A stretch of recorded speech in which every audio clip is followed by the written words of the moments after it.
পেটে ভাত না থাকলেও শিল্পীরা সবসময় মানুষকে বিনোদন দেওয়ার চেষ্টা করে থাকেন। যতক্ষণ পারেন, যতক্ষণ তার শরীরে শক্তি থাকে, বুকে নিঃশ্বাস থাকে, ততক্ষণ পর্যন্ত মানুষকে সুখ দেওয়ার জন্য, আনন্দ দেওয়ার জন্য নিজের জীবনকে নিবেদিত করে থাকেন। তেমনই কিছু নাট্যকর্মী আজকে এখানে ভোটযুদ্ধে অংশগ্রহণ করেছে। সেই ভোটযুদ্ধের একজন সভাপতি প্রার্থী এখন আমার সামনে দাঁড়িয়ে আছেন, তিনি মাসুমুল হক সোহেল ভাই। আমি তার সাথে কথা বলবো।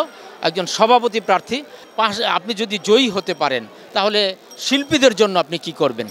আমি যদি আসতে পারি আগামী 24-26 সনের কমিটিতে যদি সভাপতি হয়ে আসতে পারি, ইনশাল্লাহ আমি শুধু একটা কথাই বলতেছি, সেটা হচ্ছে একটা কল্যাণ ফান্ড করব আমি, কল্যাণ ফান্ড, যেটা আমাদের শিল্পীদের জন্য। এই শিল্পীরা যে কোনো সময় যে কোনো সমস্যায় পড়বে, ওই ফান্ড থেকে আমরা তাদেরকে যেন সাহায্য করতে পারি।